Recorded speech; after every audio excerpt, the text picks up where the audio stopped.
Anyway, so 1 Corinthians 11, I actually already preached on the second half of this when we were talking about the Lord's Supper. Well, we're going to deal with the first half, and actually the sermon title was Hair Length and Dress Standards. So my sermon title is really original.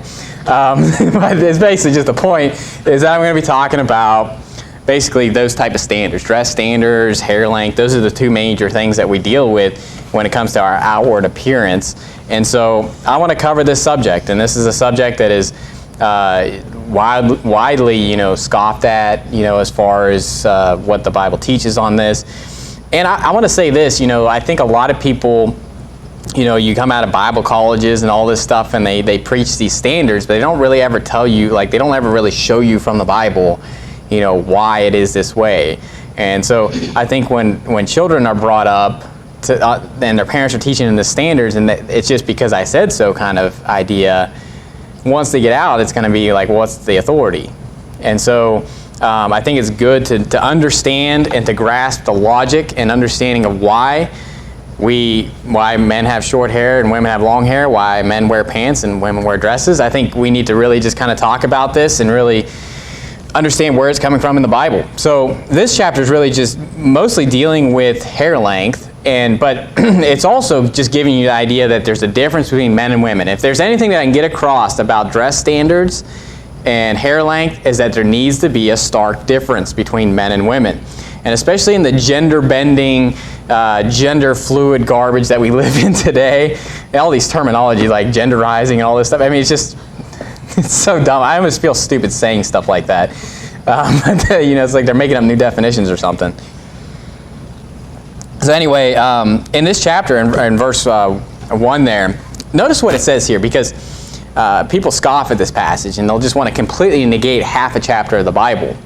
And notice verse 1, though, how this starts off. It says, "Be ye followers of me, even as I also am of Christ." And where people normally go with this is say, well, Jesus had long hair. Now, you've been looking at too many of the queer artists like Leonardo da Vinci and, Raphael the sculptor, and no offense to the Ninja Turtles, but these guys that were the Renaissance painters and all this stuff, first of all, this is over 1,000 years past when Christ was even on the earth, so they didn't know what he looked like.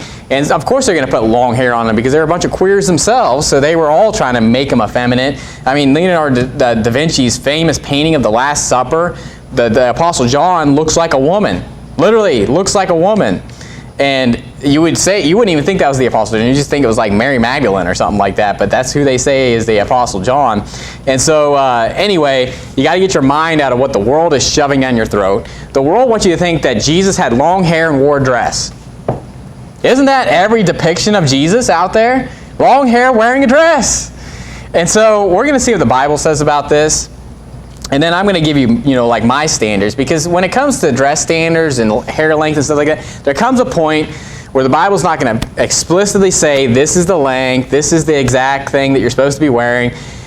What you have to come to is the fact that, hey, you don't want to be towing the line. You don't want to be just like, okay, I found the line, let me see how close I can get to it before I cross it. And that's where people are trying to find, they're like, well, what about this, what about this? Well, if you have to wonder about it, then you probably shouldn't wear it. If you have to wonder about it, then you probably shouldn't do it that way. So you want to be extreme. Think of heaven and hell. Those are extremes.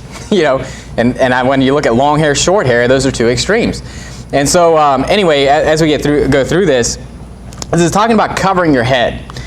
And once you get down to the end of the discussion there's no question that this is talking about hair length. And so you have these churches that are like hair, covering churches, like where women are covering their heads with like garments and stuff like that. When you look at this passage, it's clear that it's not talking about a garment, it's talking about the hair. And I'm going to kind of prove that, that it has to be talking about a garment, or it has to be talking about hair and not a garment, okay? Because notice and we'll read verse 2, it says, "Now I praise you, brethren, that ye remember me in all things, and keep the ordinances as I delivered them to you. But I would have you know that the head of every man is Christ, and the head of the woman is the man, and the head of Christ is God." So notice that order. God, Christ, man, woman.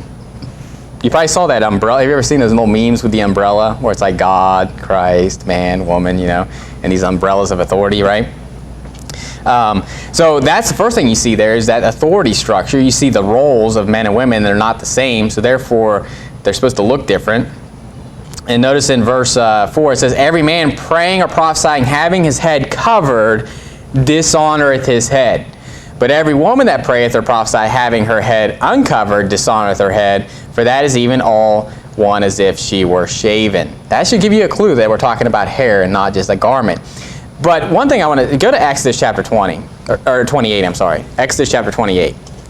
Because people will say here, well, see, it's like you shouldn't wear a hat, or you shouldn't wear, something on your head as a man when you're praying or prophesying. This will blow that out of the water. People, you probably heard the old, take your hat off before you pray thing. And I'm not against you doing that, but that's probably where they're getting it from. And I don't think that it really applies. And, we went out soul winning in Arizona, and people were wearing hats because it's hot and the sun's, on your face. And when we go out soul winning, when it's, 20 below out here, and you have a toboggan on, and I call it a toboggan, I don't know what you call it, but I call it a toboggan, that covers your ears and your head. Ski cap, whatever people call them, right? It's not just a sled. Now, anyway, so, but when you have that on, do you think I take that off before I go and pray with this person, or I'm preaching them the gospel? And this is where they would try to get this from. But I'm going to prove to you, go to Exodus chapter 28, verse 40, that the priests wore hats, but bonnets particularly is what they call them, which is kind of funny because bonnets, when you think of a bonnet, you think of the old time women wearing bonnets on their head. But it's just a type of hat. I don't know what it looked like, to be honest. Maybe it did look like a bonnet like the women wore or something. But anyway, in verse 40 it says, and for Aaron's sons thou shalt make coats, and thou shalt make for them girdles, and bonnets shalt thou make for them for glory and for beauty. Notice verse 41, and thou shalt put them upon Aaron and thy brother and his sons with him, and shalt anoint them and consecrate them and sanctify them, that they may minister unto me in the priest's office. They were to wear those when they were doing the priest's office. And if you know what the Levites in general, what was their position to do? To teach the people the Bible. And obviously they were doing the ministry of, they were the high priest, they were the priests. They were in Christ's stead. And at the beginning of this chapter, you see that that he's saying, be followers of me, even also as I'm of Christ. And Paul's talking about how men should have short hair. Would that make sense if Jesus had long hair? If we're supposed to follow Christ in all the things that he did, if he had long hair and he's saying, be followers of me, even as I am of Christ, let me tell you about why long hair is wrong, And so that shows you that, first of all, Jesus didn't have long hair. And it's a confusion, obviously, from the Nazirite vow, which I'm not going into that tonight. But the Nazirite vow that they would make, it wasn't always a lifetime thing. Samson was the exception to the rule, where it was one of those things where he was the not shave his head. But one thing, it says he wasn't supposed to shave his head. It didn't say he couldn't pull his head. I'm not going into that tonight. But what I'm saying is that most time with the Nazirite vow, it would be a couple months, a year. And by the way, your hair grows about a ½ inch a month, which means that would be about 6 inches a year. If my hair was 6 inches long, that'd be this long. I mean, yeah, that's shaggy, but it's not down to my ankles long, you know what I mean? I'm not putting dreadlocks into that. And so all that to say is the Nazirite vow is different than being a Nazarene. A Nazarene's a place. Nazareth is a place. The Nazirite vow is a certain vow that they took. But even that, they would do that for a certain period of time, then they'd shave their heads. So it wasn't a lifelong, just a bunch of long-haired hippie Nazarites, okay? It just meant that they kind of let themselves go for a certain amount of time, and then they would vow a certain amount of time. And it was only Samson that was this lifelong thing, really, besides John the Baptist. Now, back to 1 Corinthians 11, because it really gives us, it's basically saying if you pray as a man having your head covered, you're dishonoring your head because you're dishonoring Christ. Because who's the head of man? Christ. And so that's clearly talking about hair length, because it couldn't be talking about a hat. It can't be talking about a hat or something you would wear on your head. So it's clearly talking about your hair. And when it's talking about the woman praying uncovered, it's clearly talking about hair, because it says it was as if she were shaven. So, that's... But anyway, as we go on there in verse 6, it says, for if the woman be not covered, let her also be shorn. But if it be a shame for a woman to be shorn or shaven, let her be covered. For a man indeed ought not to cover his head, for as much as he is the image and glory of God, but the woman is the glory of the man. Also, notice the big difference there. People will say, well, God is, gender neutral because he made male and female in his image. No, he made man in his image, and the woman is the glory of the man. And so it's kind of like we're the glory of God as the image of God, and the woman is the glory of us. So it's different. A woman doesn't look just like God. A man looks just like God, but obviously the woman looks similar to a man, right? We look similar. We both have ears, eyes, nose, like all this stuff. Anyway, I know I shouldn't have to get this deep with you guys. I know you understand the difference between men and women, but what I'm saying here is that this chapter is really good about showing those different roles and also the fact that there is a difference.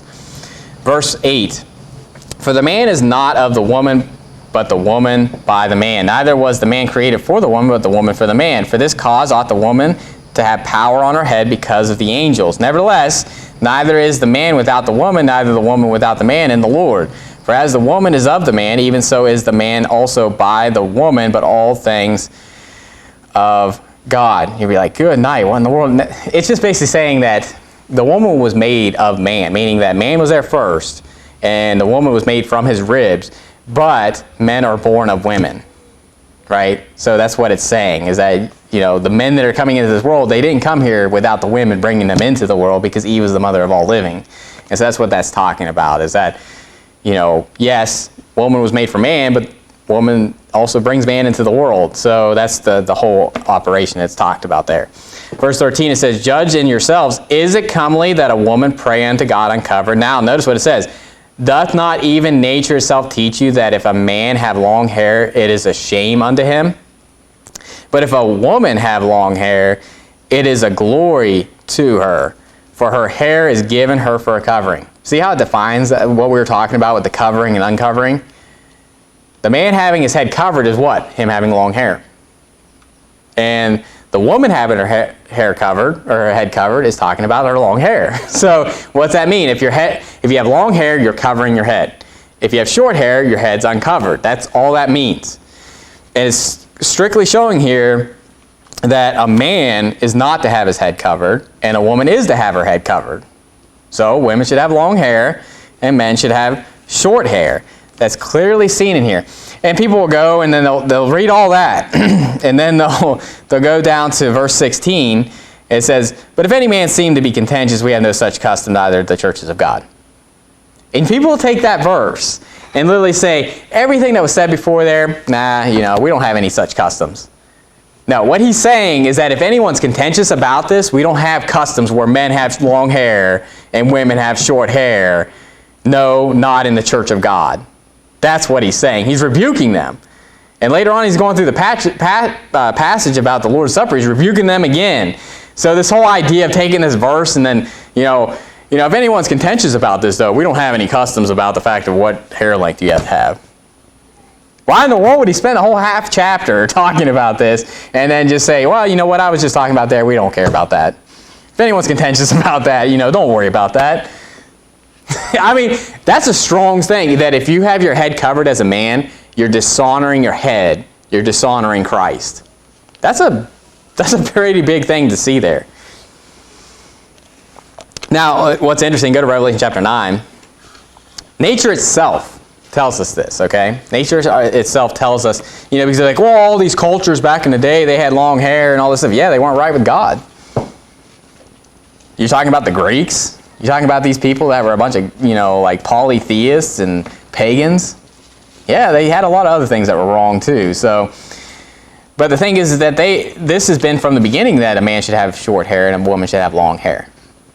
And it's going throughout time. And obviously there's going to be, countries that could go completely opposite of this. And so, but in Revelation 9, what's interesting about this is that this verse in verse 8 assumes that you know what it means when you say women's hair. Because it says in verse 7, talking about the locusts coming up out of hell, and that, I'm not saying that has anything to do with women or anything like that, but what it says here in verse 7, it says, and the shapes of the locusts were like unto horses prepared unto battle, And on their heads were, as it were, crowns like gold, and their faces were as the faces of men. And they had hair as the hair of women, and their teeth were as the teeth of lions. Now, what's that mean? If men and women could have the same length of hair, what does that mean to have hair of women? Is it curly? I mean, men have curly hair. You know what I mean? Like, so obviously when it says the hair of women, what does that mean? They have long hair. Because it's giving a likeness of all this different stuff that's about this thing. They have the teeth of lions. It's not literally a lion's teeth, but it's like as that. And the hair is the hair of women. What is it saying? It has long hair. That's what that means. And so that's real deep, I know, with the hair length. Go to Romans chapter 14. Because here's the thing. When it comes to these standards, God doesn't come out and say, there's a spider. Got it. So he doesn't come out and say, okay, 6 inches. If you're past 6 inches, that's long. If you're below 6 inches, that's short. Now, think about this, because if that were the case, if I had a hair length that was 5 3/4 inch, and my wife had hair that was 6 1/4 inch, technically we're past that line. But would anyone even tell a difference? No one, unless if you're taking you have to take a tape measure out to figure out who has longer hair. So that's why there's no line. It's not like he's going to tell you this is the line. And so what you have to do with this, when it comes to dress standards, when it comes to hair length, is I want to be as far, like over on the one end of short to where there's no question. No one's going to look at me and say, you have long hair. No one's looking at me from behind and be like, man, I thought you were a woman because of your hair, your long flowing hair, right? And I'm not saying everybody has to have a buzzed head. I'm not saying that. Obviously, I don't, okay? No one, that's not written there either, that we all have to buzz our heads, okay? But obviously, if you want a buzzed head, I'm all for that. I don't care, You could Vic your head, and just go the whole shaved route and be a boss. But what I'm saying is that there's no line there, so you want to basically be careful. You want to be to the point where there's no question. No one would question my hair length and say, you're getting a little close. I personally can't stand when my hair starts touching my ears. But does that mean that when it starts touching my ears, it's long? Okay? That's the standards that you have at Bible college, is that it can't touch your ears. That's not written anywhere. Okay? So if someone had hair that was a little longer and shaggy and it was over his ears, I wouldn't say that was long. But again, you got to be fully persuaded in your own mind. Go to Romans chapter 14. Where's your heart at in this matter? Okay, you know that women should have long hair. That's what the Bible teaches. And men should have short hair. Are you going to tread the line? Or are you going to make it no doubt that you have long hair? That no one's going to doubt that your hair's long. And I'm not saying it has to be down to your ankles, okay? That's an extreme, right, to go that far. But you need to be fully persuaded in your own mind that, hey, there's no doubt my hair's long, I'm good, this is a safe place to be. I'm not treading the line as far as short or whatever. But Romans chapter 14, verse 5, it says, one man esteemeth one day above another, another esteemeth every day alike. Let every man be fully persuaded in his own mind. Now notice verse 14, because this whole chapter is about the fact of you have liberty to do certain things, but it's talking about doubtful disputations. Meaning that if your brother, if you know, like, hey, I can eat bacon, right? We talked about this when we went through this chapter. I know I can eat bacon, but my brother is not sure about that, if that ordinance has been done away with, right? He's doubtful about that. If he eats it, even though it's right for him to eat it, even though like there's nothing wrong with him eating bacon, right? We know that to be true. It would be sin for him to eat that bacon because he's doubting. Notice, because it says that in the very last verse there in verse 23, it says, and he that doubteth is damned if he eat, because he eateth not of faith, but whatsoever is not of faith is sin. If your hair length is let's say it's past your shoulders and it's flowing down and you're like, I still think it might be short. Okay, I know I obviously think that's long, okay? But let's say in your mind you're saying, I think that might be it needs to be longer if I keep it. Now, if I were to say, no, that's long, but you're doubting that, and you keep it that way, or you cut it, or whatever, then you're in sin. Does that make sense? So you need to be fully persuaded in your own mind basically, hey, this is long. No one's questioning that this is long. This is something that's very clear that it's long. Men, same thing with your hair. No one's questioning that it's short. And everybody in here, I mean, we have pretty short hair. I don't think anybody in here with men, and women as well, as far as the length of the hair, none of you am I like looking at and be like, man, they're toting the line here as far as where they're at with their hair length. But all I'm saying with that is that you want to be as far over to where you're not worried about it. You're not worried like, I'm probably good, but I'm not sure kind of thing. Because with hair length, I think that one's pretty easy. You just grow out your hair and just keep it long. And that's easy for us guys to say because we don't have to deal with the hair, right? We're not the ones washing it and drying it and doing all this other stuff. It's so much easier. I just take a towel and just do this. I'm done. You guys know what I'm talking about. And so, praise God, we're men. But that's not the point that I'm getting across. What I'm saying is that it just needs to be something that's there's no doubt. There's no doubt.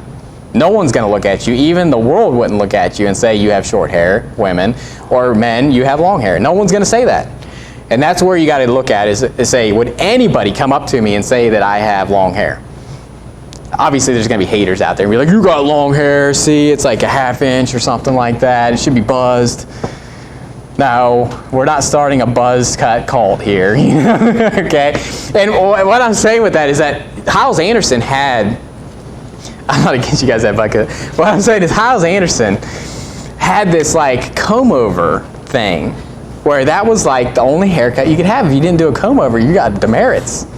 Okay, it's weird. Okay, I want you to have liberty to have your hair whatever you want. Okay, within reason, obviously, of being weird.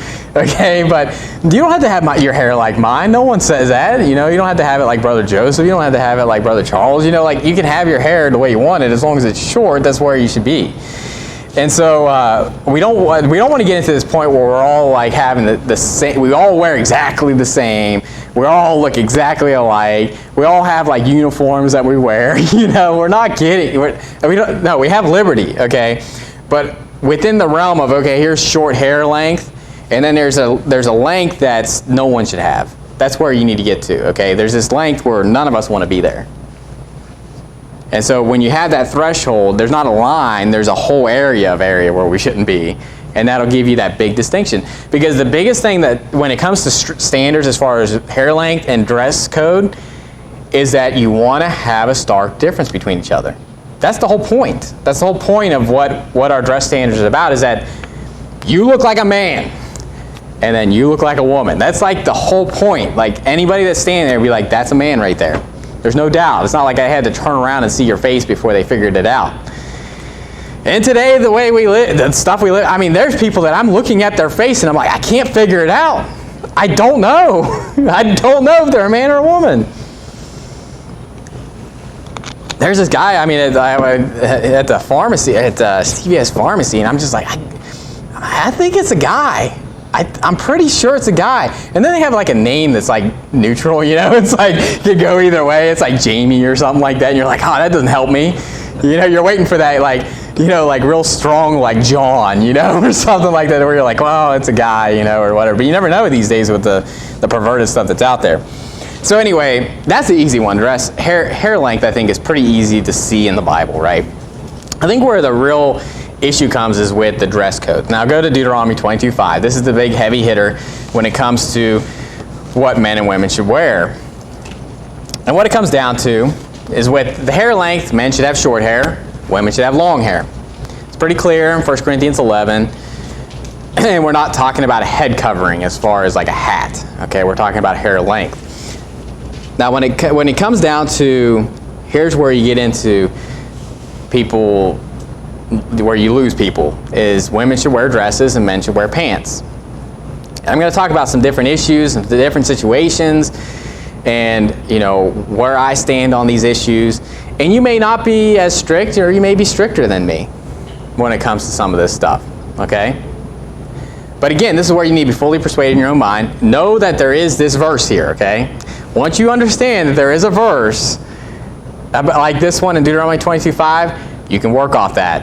Okay, but don't ignore this verse. Okay, Deuteronomy 22:5, it says, the woman shall not wear that which pertaineth unto a man, neither shall a man put on a woman's garment. For all that do so are abomination unto the Lord thy God. Let that sink in. That if I wear a woman's garment, I'm an abomination. And ladies, if you wear a man's garment, you're an abomination.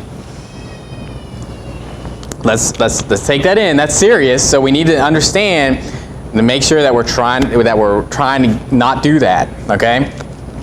Now the first thing is, this is where it's like slanted. Okay. The guys, it's very clear what garment we should not be wearing. This is where it's like no one argues with this, that a man should not wear a dress. Now, there's people there's guys that wear dresses out there, and they're trying to push this out there. You go into Scotland, they got their like kilts, and they're wanting to wear all this stuff. But they're always putting Jesus in a dress and all this stuff. But we're going to see that the Bible teaches about pants, okay? And what you have to realize that if there is a garment that a man is not supposed to wear, that's a woman's garment, there has to be a man's garment that a woman shouldn't wear. Logic has to conclude. You can't just say, well, there's a garment that a man shouldn't wear, but women, they can wear anything. That's the conclusion that most people come to as far as women can wear anything and men have restrictions. Okay? And so we have to understand that can't be the case. Now, first I want to show you that pants are mentioned in the Bible. It doesn't say pants. It uses different words for it, but go to Exodus chapter 28. Exodus chapter 28. And I believe personally that this is kind of like the hair length, where by nature it is known. This is something that's universally known from the beginning of time, that what men should wear and what women should wear as far as their garment. And I'll say this, I'm going to get into a subject because some cases you're going to look at and say, well, is that a man's garment even though it looks like pants?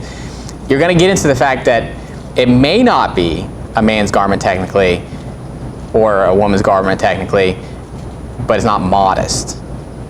That's what we're going to get into, because if you wore my pants, women, or if you wore like a pants that that men wear, it's clearly a man's garment, right? It's just, that's what it's made for, right? But if you wear the skin tight things, and that's what most women are wearing, they're wearing like skin tight pants, skin tight jeans. You can argue whether that's a man's garment or not. But again, it's more so the fact that it's not modest. The whole point of what women are wearing usually, most of the time, they're not modest. Even if it is a man, it could be considered a man's garment in some cases, but sometimes it's just an undergarment. Okay, they're wearing underwear outside, and that's it's not really anything to do with the fact of whether it's a man's garment. It's just the fact that they're showing their nakedness. Okay, but Exodus chapter 28 and verse 42. So there's two words that are used in the Bible to talk about pants. One is breeches. And we would kind of think of the word breeches. And then there's another word called hosen. And notice in verse 42 it says, "And thou shalt make them linen breeches to cover their nakedness, from the loins even unto the thighs they shall reach." So this is talking about the priest's office, and with Aaron and his sons. They were to wear linen breeches, and they were to cover from the loins to the thigh. And so what this is showing us is that nakedness is from the loins to the knee, pretty much, covering the thigh. This is your nakedness area, okay, on men and women, okay? And some people want, and this isn't a day for like whether you should cover when you're breastfeeding or not, okay? I personally don't believe, that you have to cover when you're breastfeeding. That's just my personal belief. I believe the nakedness, particularly of where women should be covered, is from the loins to the thigh, just like men. Because I can't find a place where that women have to cover up here as well. Now, obviously, that goes into modesty. And same thing with a man, we're covering, I'm not coming in here shirtless. And, there's a modesty level on all those levels, too. And, but that's another sermon for another day when it comes to that. But when we're talking about this clothing that men and women aren't supposed to wear, I believe particularly it's talking about the loins to the thighs. So everything above there is kind of, it can go any way. Like a hat or a shirt or whatever. If you wear your husband's hoodie, I'm not saying that's a man's garment, okay?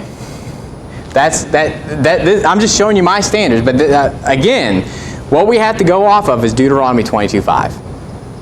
And so you see how there's a lot of like room for you have to make this choice. And that's where you got to come in and say, okay, I'm going to be on the side where it's known, like no one's questioning that this is a woman's garment. And over here where no one's questioning this is a man's garment. But particularly when we're dealing with from the loins to the thighs, because that's where the nakedness, that's the clothing that covers the nakedness. Now, I'm against there are certain things that I will not want Holly to wear, and you know those business suit jackets with shoulder pads. I hate those things. Okay, I just don't like those things on women. I've never liked them, and it's like women will dress up and they'll have a dress and the skirt, and then they have like this on. And I'm not saying it's wrong. I'm not saying it's sinful, but I personally don't like it.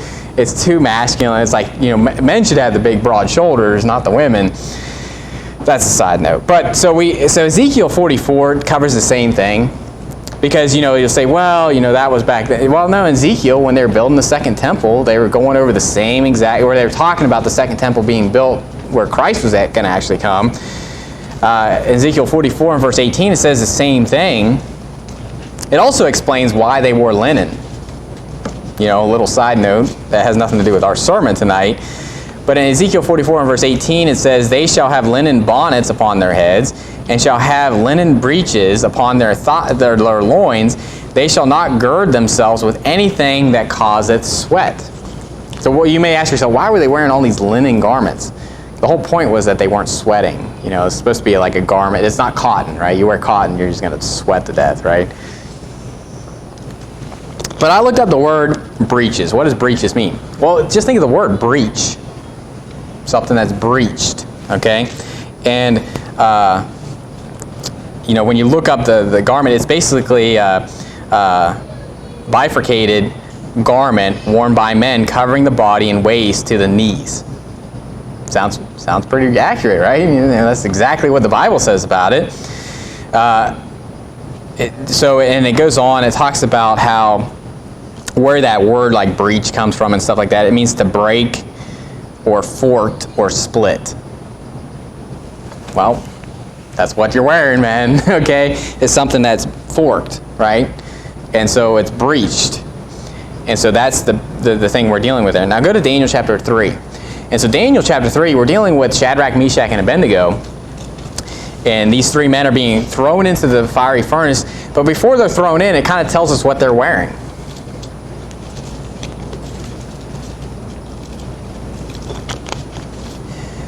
So in Daniel chapter 3 and verse 20, we're not going to go through the whole story for sake of time, but in verse 20 it says, and he commanded the most mighty men that were in his army to bind Shadrach, Meshach, and Abednego, and to cast them into the burning fiery furnace.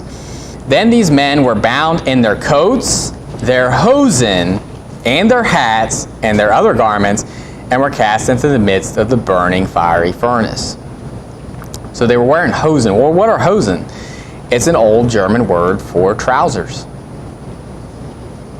So think about this, ladies. Hose. Pantyhose. What's pantyhose? Covers your legs, right? And it's not a dress, okay? But it comes from that same word. But hosen is particularly talking about a man's garment that they wear to cover their, you know, like what I'm wearing, trousers. That's what hosen would be. It's just an old word for it. And so it's like people that look up and they're like, pants aren't in the Bible. Dinosaurs aren't in the Bible either, as far as that word. But that word wasn't invented until like the 1800s. And so our language came from a Germanic type of language. We got a lot of German words. When you think of the word spirit, that comes from Latin, and ghost comes from German. Synonyms, but from different languages as far as what they are.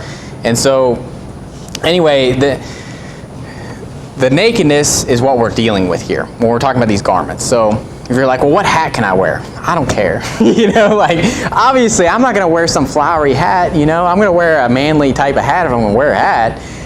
So you got to understand, you know, you say, well, you know, what about colors? I don't care. You know, the Bible doesn't say, like, you can't wear pink. But do you think I'm going to wear pink up here when that's universally known as a feminine or girl color? When you say we're having a girl, what do you have? Pink balloons, pink everything. My life's pink right now, so I'm not wearing pink. All right? I need to stand out from everything that's in my house. But is it wrong? Is it simple for you to wear pink? I'll say this. If you're wearing it to stand out, it's wrong because it's not modest.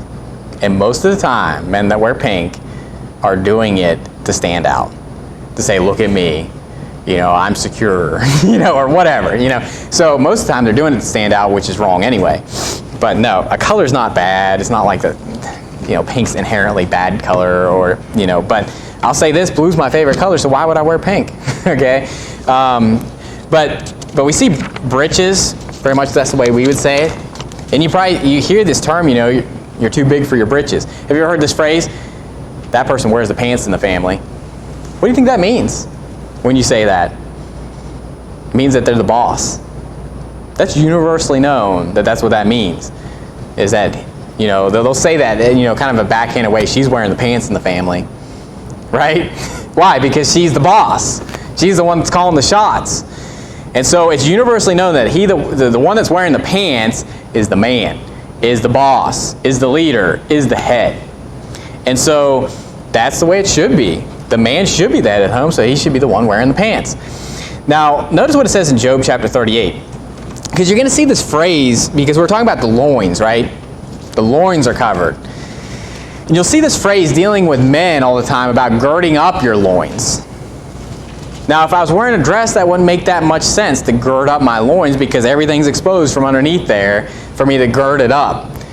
And so when you think about girding up your loins, you're talking about basically taking your pants up, tightening them up, and getting ready to do some work, right? And, I think about this when you go out and do like work on a farm or you're doing something. You don't want to have loose clothing. You don't want stuff getting in your way. You're like tightening it up. You're just like, it's getting real, you're getting ready to do work. And so you want things to be girded up tight and ready to go. But in Job 38 and verse 3, it says, gird up now thy loins like a man. Do you notice that there's a difference in the way that someone would gird up their loins compared to whether they're a man or a woman? For I will demand of thee, and answer thou me. So God's saying this to Job, saying, gird up thy loins like a man. Chapter 40, same book, Job chapter 40 and verse 7, he says it again. Gird up thy loins now like a man, and I will, gird up thy loins like a man, and I will demand of thee, and declare thou unto me. Jeremiah 1:17, you don't have to turn there, but Jeremiah 1:17, obviously God's talking to Jeremiah, and it says, thou therefore gird up thy loins, and arise, and speak unto them all that I command thee. Be not dismayed at their faces, lest I confound thee before them. So we see all this girding up thy loins, and I'm not showing you all the places for sake of time, but girding up your loins. Women it never talks about women girding up their loins. There's a couple places where it talks about women girding something about their loins. Go to Isaiah 32. Isaiah 32. But you know what it never says is gird up the loins with women. So there is a difference on how women would gird their loins and how a man would gird their loins.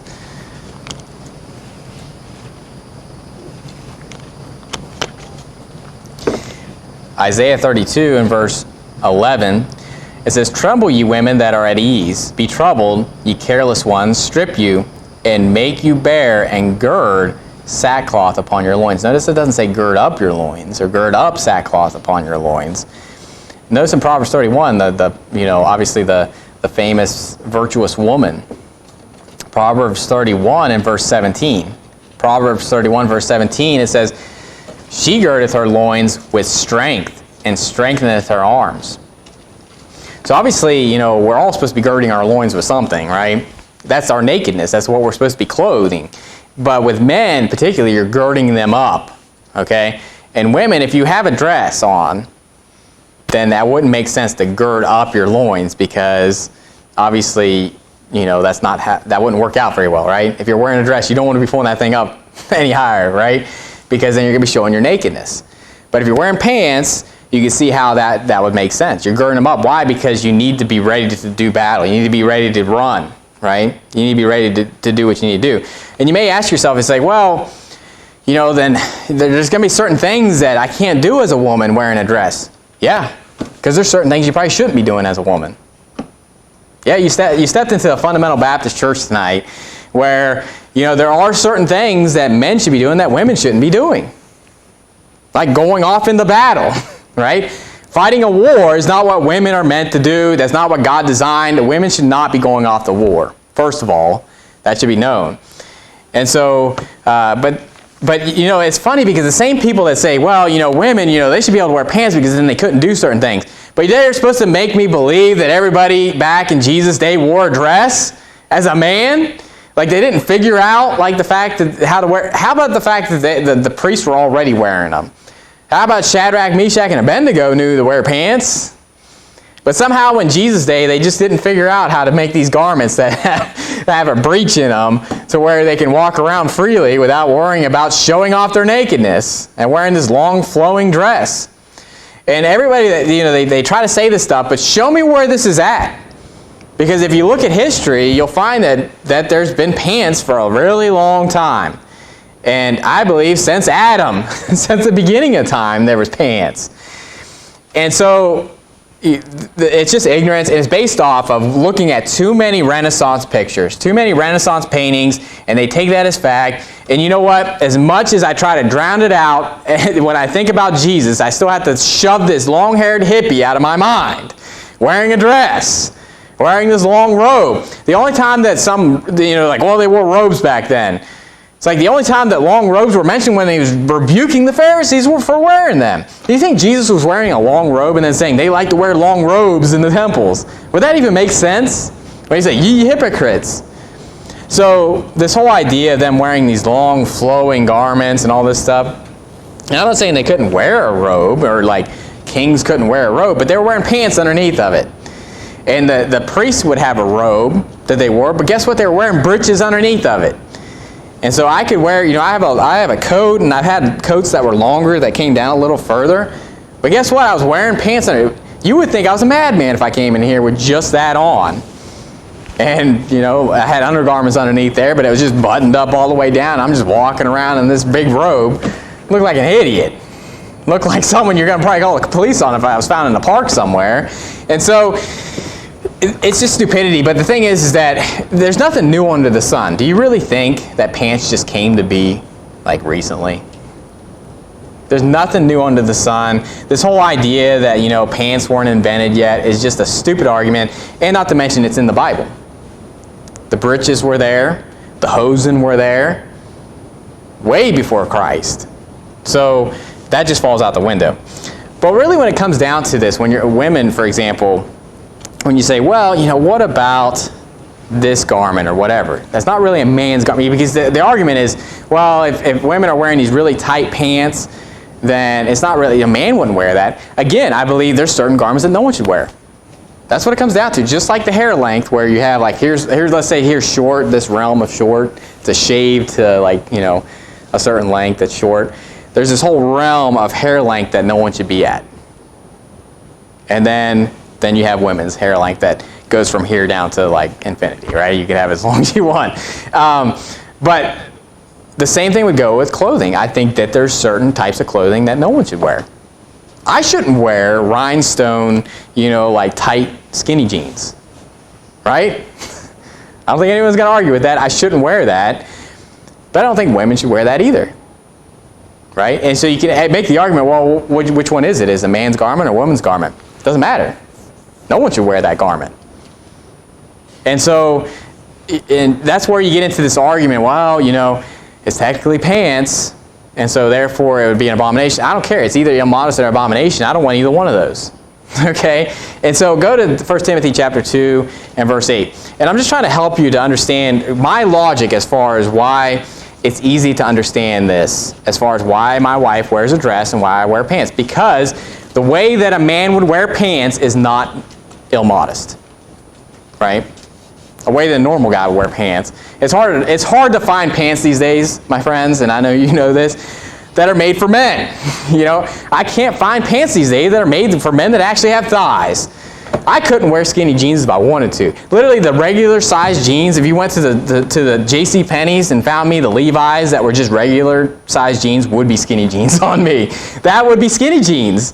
I don't know how people wear those things. I have to wear the relaxed fit, I don't go as far as to the homeboy ghetto jeans, okay, where it's I'm wearing parachute pants, and like going around dancing and saying can't touch this. I mean, but those are the two extremes, right?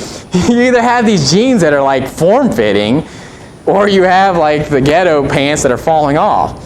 And so obviously I don't want either one of those. I want just regular fitting pants. Now, when it comes to that, you know, if you're wearing just normal sized pants, you're not being ill-modest as a man.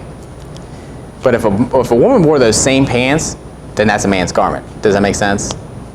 And so that's where, but if she wore those pants and they were really tight, then it clearly wouldn't be something I would wear. Now modesty's out the window. So that's where I lie there when it comes to pants and all that stuff, is that you can have this philosophical game as far as, okay, is that really a garment? Because what you have to define, okay, is a garment that basically that covers your legs and comes up like this, whether tight, loose, or whatever, is a pant. Therefore, that pant is that garment that a woman should never wear. Well, now you got to throw out pantyhose. Now you got to throw out them wearing some kind of thermal underwear. Let's say it was really cold and you're wearing thermal underwear. Is that wrong if you're wearing that underneath? Because here's the thing. It shouldn't matter if it's underneath or not as far as whether it's an abomination. Okay, and I'm just throwing this out. I'm just telling you what I believe on this issue. What it comes down to is that there's certain undergarments that everybody could wear, and then there's modesty issues. Okay, because when it comes down to it, when you go home and you're in your own bedroom, modesty goes out the window, right? Obviously, that's out the window. But when you're out in public and you're around other people, that's where you need to be making sure that you're wearing things that are not immodest. Now, it's 1 Timothy chapter 2. I don't think we read this, right? 1 Timothy chapter 2 and verse 8. It says, I will therefore that men pray everywhere, lifting up holy hands without wrath and doubting. In like manner also that women adorn themselves in modest apparel with shamefacedness and sobriety, not with broided hair or gold or pearls or costly array, but which becometh women professing godliness with good works. So we see here that women are supposed to adorn themselves with modest apparel. So that's where it comes into the fact you could be wearing a dress and it not be modest, right? You could be wearing a dress that's skin tight, and that would be wrong. So you're not wearing a man's garment, but you're being ill-modest.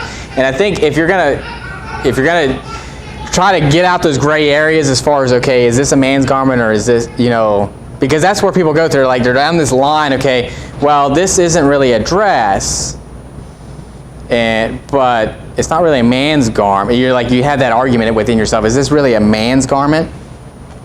Then you got to go into modesty. Is this modest?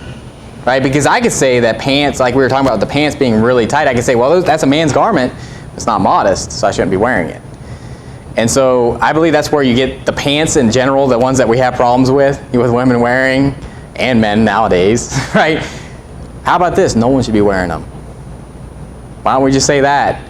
No one should be wearing them. Nuts to what we're trying to figure out whether that's a man's garment or not. But I would say this, most of the time, the way it creeped in was the man's garment. Like they were wearing men's garments, but things are so gender bending and gender neutral now to where everything's trying to be the same, right? It's all the same, we all look alike, and that's the whole point of this sermon, is the fact that we're supposed to be completely different from each other. And so I want nothing to do with this middle ground area. If you look at me, the pants that I wear, I want you to say, that's definitely a man's pants right there. There's nothing, that's a man's garment, there's no question about that.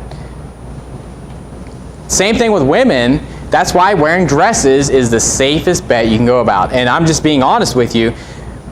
I believe most of these pants that women are wearing is a man's garment. I'm just going to be honest. That's just the way I look at it.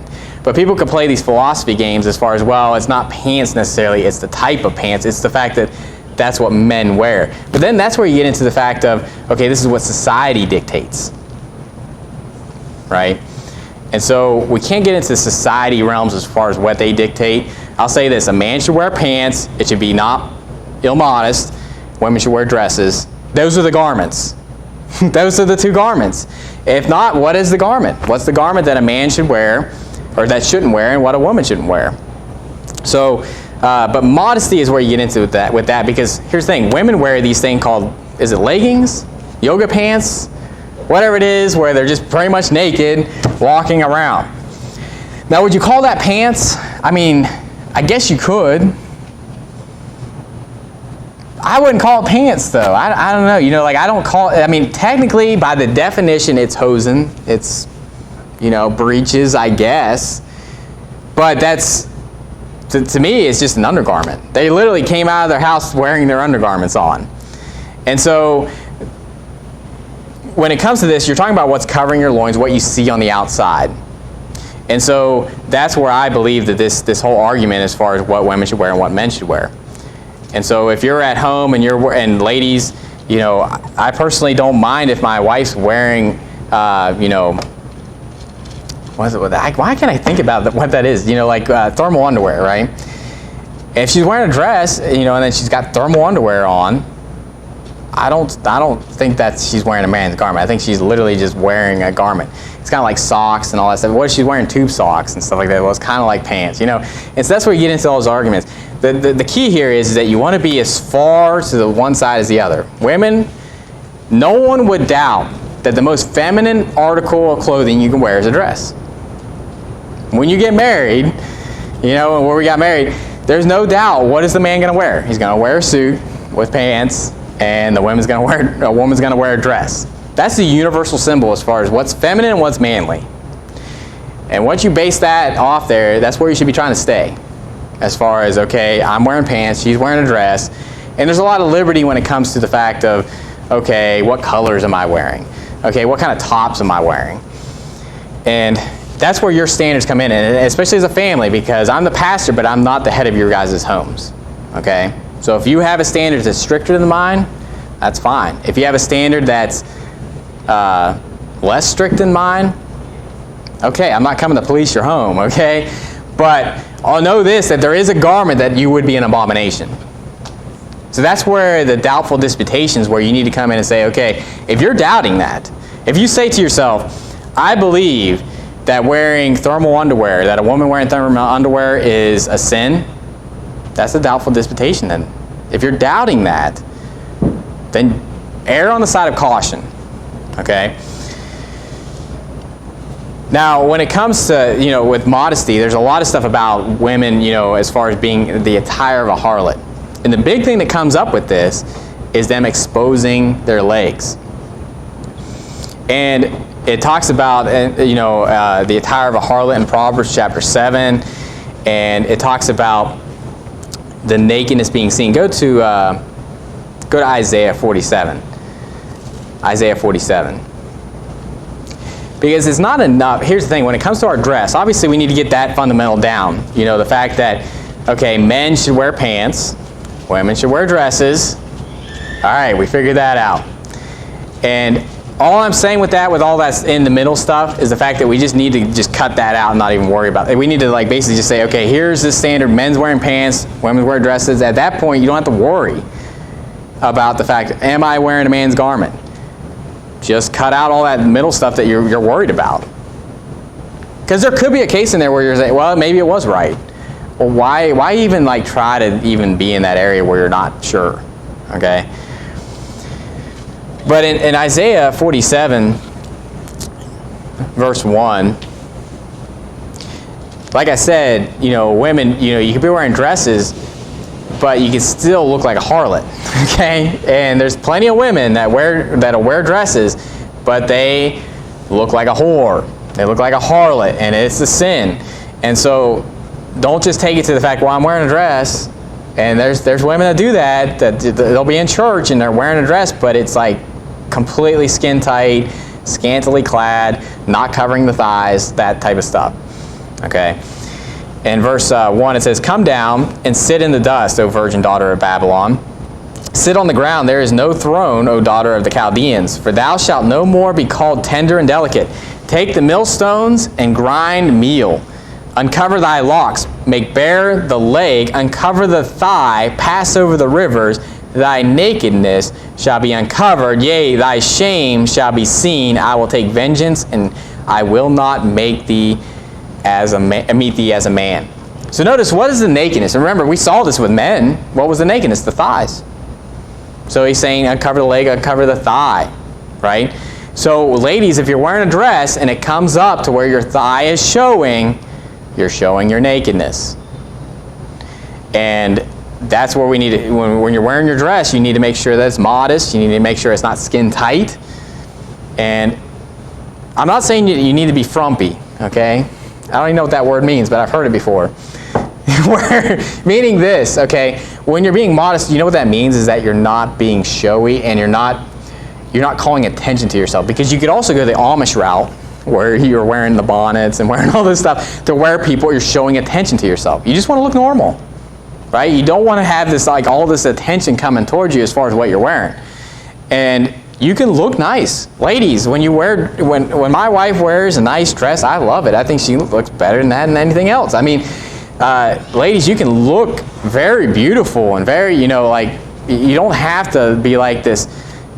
I'm using words that I don't even know if I know what they mean, but like frumpy, homely, this is stuff that I've heard girls say about each other, this is usually the catty stuff that they say about, I don't even know what that means, but basically the fact is that you don't have to be ugly, to be modest and to be dressed right, okay? So don't think that you don't have liberty to look good and look nice and be presentable and stuff like that. But simple rule. Ladies, wear a dress that covers the thighs, and that's not skin tight. A dress that when you sit down, you're not worried about. You ever see that? Like women that are sitting down, you're anxious for them. Like the whole time they're just like holding that thing down, and like every time they move their leg, they're like just worried. I'm like, I don't know how they deal with that. I'd be losing my mind just worrying about my clothing the whole time. So anyway, but ladies probably deal with this more than men. I'd say, with this issue. I don't think I'm ever usually worried about, I'm usually wearing pants, and even when I'm wearing shorts, they're not like, when girls wear shorts, that's where you come into where girls are wearing shorts. What are they? All the way up, they're like really short shorts. Or they look really, like men's clothing, So you either have that men's clothing look, or you have the really short shorts that are just basically like, ill-modest. Go to Nahum chapter 3. I know we didn't really talk about this particularly when I was in Nahum chapter 3. This is interesting because, this is where, I'm just going to be honest, people are always trying to come down on us for believing that women should wear dresses. Even though I think it's pretty just common knowledge, you look at even though that fag didn't know that there was a woman on that with wearing a dress on that bathroom over there. Even the bathroom signs, right? That's universal that men are wearing pants, women are wearing dresses. But, people come out and they're like, well, it doesn't say that they're wearing dresses and all this stuff. Well, let me know how this verse makes sense if they're wearing pants. In Nahum chapter 3, and obviously this is showing us about a nation, but it's likened it unto a woman or a whore or a harlot, right? Nahum chapter 3 and verse 4, it says, because of the multitude of the whoredoms of the well-favored harlot, the mistress of witchcrafts, that selleth nations through her whoredoms, and families through her witchcrafts. Behold, I am against thee, saith the Lord of hosts. I will discover thy skirts upon thy face, and I will show the nations thy nakedness, and the kingdoms thy shame. Let me ask you a question. How are they going to take your skirts upon your face and show the nations your nakedness if you're wearing pants? Don't you see how that's known that they're wearing a dress? He's basically saying you're pulling up their skirt upon their face to where they can see their nakedness. Right? And obviously it's talking about a woman because it's talking about her well-favored harlot, and all that stuff. Harlot's always talking about a woman. And so, again, the Bible is not spelling out women wear dresses, men wear pants. I believe this is by nature. And just like the long hair, short hair argument, does not nature itself tell you that it's a shame for a man to have long hair? I say this, does not nature itself tell you that a man should wear pants and a woman should wear a dress? That should be common knowledge. And people get hung up, and here's the thing, a lot of the people that are always kind of trying to find these loopholes, it reminds me of the Pharisees.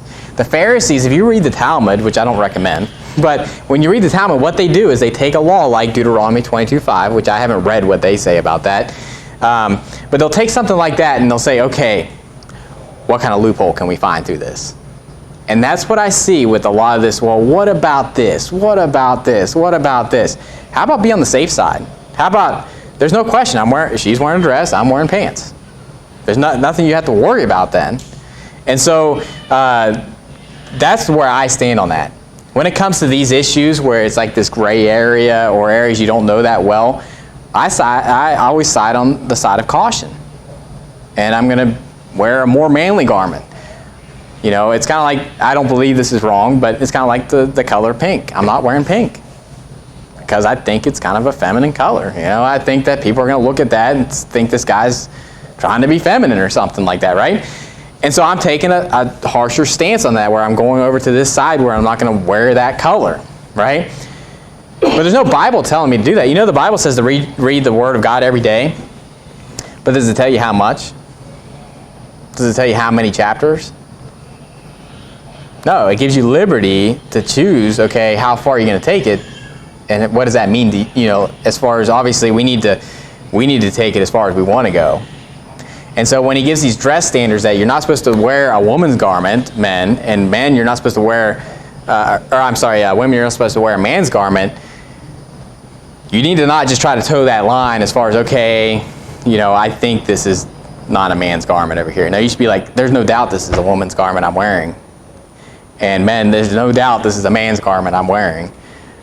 I'm not going to come in here in a blouse top and be like, well, you know, it doesn't say anything about this in the Bible, right? You know, there's just things that you wear. It's just, you know, I'm not going to do that, even though it doesn't explicitly say it.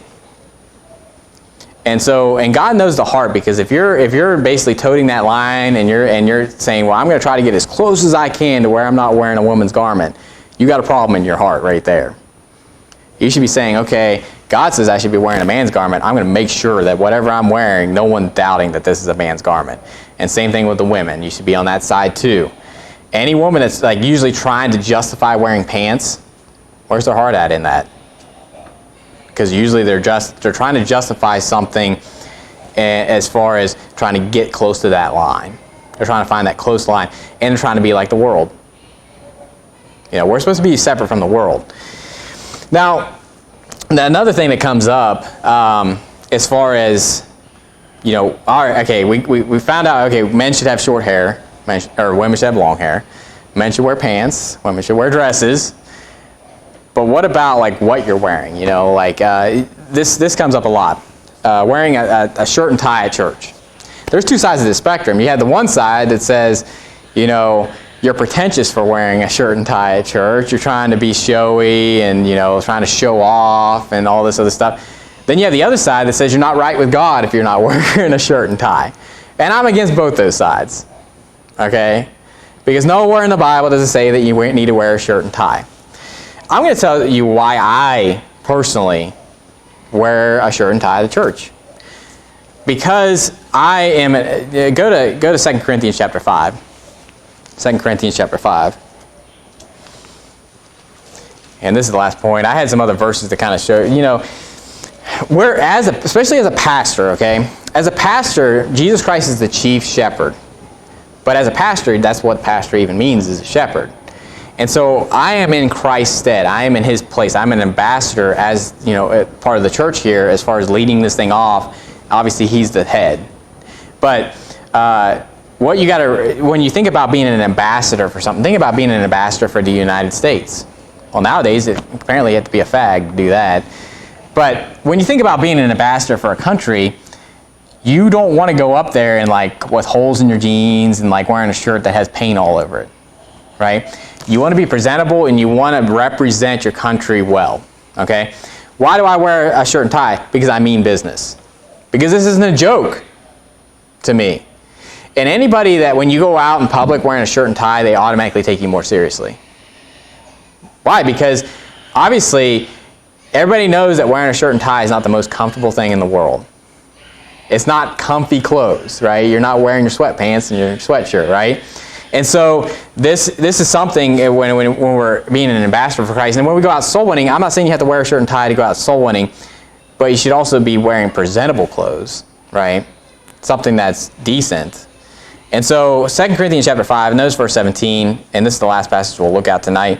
I just kind of want to cover this as far as I don't believe you have to wear a tie, shirt and tie. I don't believe a pastor has to.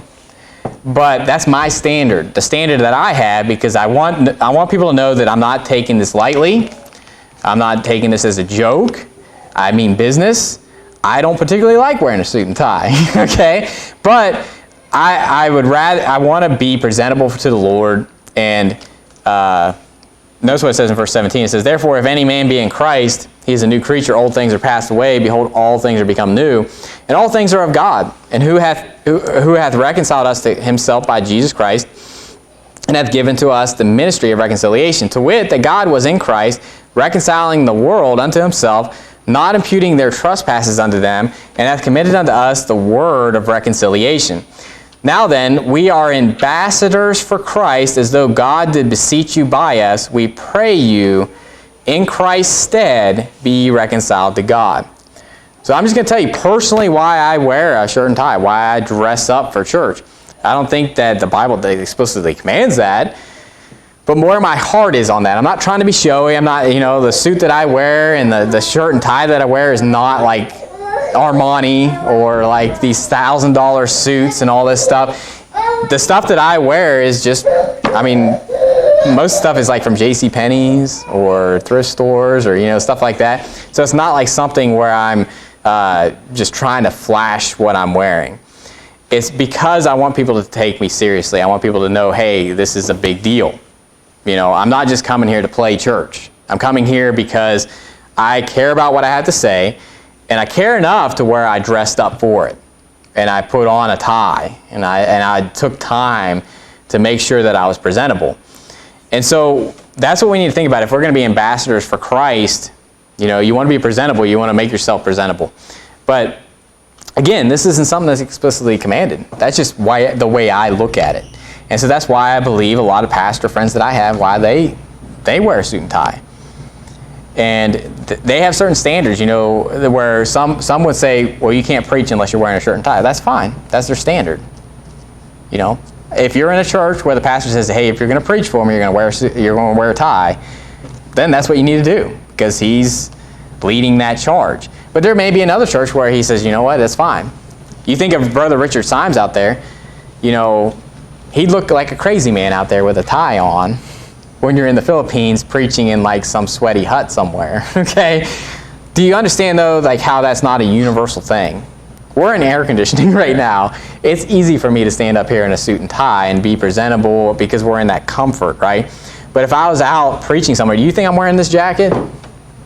Right? Do you think I'm going to be wearing, I'm probably going to have this thing so loose that it's pretty much off, my tie. And so that's what, when it comes to dress standards and as far as how you're presentable, think about this. When you went to go get your job, did you go in there and like with flip-flops on and board shorts? When I went in to interview for my job, I went in, they didn't even know I was coming, but I heard there was a job opening. I was in a full-blown suit.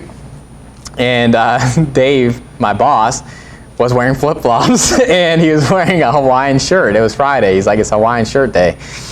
And so, but you know what, he still tells me to this day on how that spoke out to him, that I came in a full-blown suit, and I took the initiative to go in instead of just calling them and trying to send them my resume. I literally just walked in and said, hey, here's my resume. You guys looking for a job? And he interviewed me on the spot. Why? Because he knew I wasn't joking around. Now, if I came in there in flip-flops and board shorts, he'd probably think this guy's not that serious about finding a job. And so if you do that in the workforce, why wouldn't you do that for God? And think about this. If you go out to a dealership, if I went out there wearing this compared to if I went out there with flip-flops and a board shorts. Okay, and I'm not against flip-flops and board shorts, but what I'm saying is that, do you know that they're going to take this a lot more seriously than if I was wearing flip-flops and board shorts and a tank top? Why? Because they know that guy means business. And so, anyway, that's my standard. Again, if you came in here and said, you know what, nuts to the tie, I'm not wearing a tie, nothing wrong with that, okay? And you're no less of a Christian than I am. You can have just as many rewards in heaven. You can do just as many great things not wearing a tie, okay? But that's my standard. That's the standard that I've set for myself, that I'm going to be wearing a tie, a shirt and tie. And as you can see, when I preach on Wednesday night, do you notice I don't wear a jacket? I'm a little more casual, but I wear a tie still. And so that's a standard that I have, and I'm going to keep that standard. So that's just something, remember, being fully persuaded in your own mind, it's something that you need to have in your mind as far as where your standards are for dress. Obviously, you need to make sure you're not wearing the other gender's garment, because you don't want to be an abomination. You obviously don't want to be unmodest. You want to be presentable to where you're not showing off your nakedness, right? Those are the two big things. But after that, then you need to look at, okay, am I just like, I'm wearing stuff that's not an abomination, and I'm wearing stuff that's not showing my nakedness, and I'm being modest, but I'm dressing like a slob, okay? And no one in here am I talking about when I'm talking about this. But what I'm saying is that that's another part of dress standard. When you're wearing things that are presentable, people are going to take you more seriously. And so that's just something to think about. That last one's not as important, okay? Okay, if you came in here, after work and you got paint on your shirt and all that stuff, I don't take a second thought to that. I'm like, praise God, you're in church. I don't think of that and be like, man, I wish that guy would put on a tie. None of that comes through my mind. So don't worry about that type of stuff. But, if a man came in here in a dress, you better believe I'm going to have some words. And here's the thing. Usually those people are perverts. It's so known today that women are wearing pants that it doesn't even look weird anymore. I see it looks weird because the standards that I have in my mind and what the Bible teaches on this issue. But, that's just something that they need to be taught. They need to see that from the Bible. So Deuteronomy 22:5, that's your big heavy hitter. How do they answer that? And if anybody comes at you and says, well, men should have, men can't wear dresses, but women can wear anything, that negates the Bible. You're making void the law through your tradition by that. There has to be a garment. And to me, it's the dress and the pants. Those are the two garments. Those are what covering the loins. So I know this is a deep sermon. This is a sermon that's not super exciting, but it is a sermon that we need to hear. And I would say this especially for the young people, because I'd say most people that are older have set their standards, they've nailed it down. You've nailed it down as far as what your standards are for this. But the younger crowd, you need to understand why we believe this. Because it's a big deal. It's an abomination if you're wearing the other gender's garments. That's a big deal. That alone should tell you something. And then also, you don't want to look like a harlot. And men, you don't want to look like an idiot, okay? That's the way I look at it, okay? Because men can wear clothes that make you look really stupid. But something to think about. If you have any questions on this, don't hesitate to ask me about it. Again, a lot of this stuff is gray area stuff, and that's why I say take a stronger stance. If you doubt, take a stronger stance. Be more strict. It's always better to be more strict on that issue. Let's end with a word of prayer. Dear Heavenly Father, Lord, we thank you for today, and thank you for the souls that were saved. And Lord, just pray that you would be with us as we go home. I pray that you give us safe travels, be with us throughout the week as we go to work, and I pray that you bless our jobs, bless our incomes. And Lord, we love you and pray also in Jesus Christ's name. Amen.